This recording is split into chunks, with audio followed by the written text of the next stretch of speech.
আসো মনোজ। আরে কে তুই? আর আমার চেয়ারে বসা তোকে সাহসটা কে দিয়েছে? আমার কেবিনে এসে তুই আমারই চেয়ারে বসে আছিস। ওঠ ওঠ, চল বেরো, চল।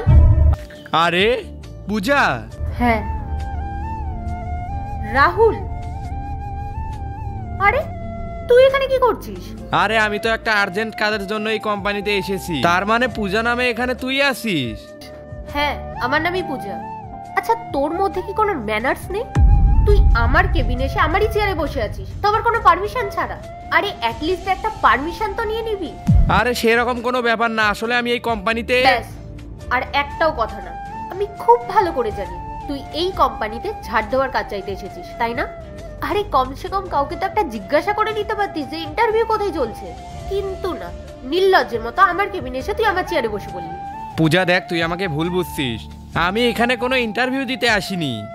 আর এই ছেলেটা কে? ও আমার বয়ফ্রেন্ড। আমি ওকে এখানে এনেছি জব দেওয়ার জন্য।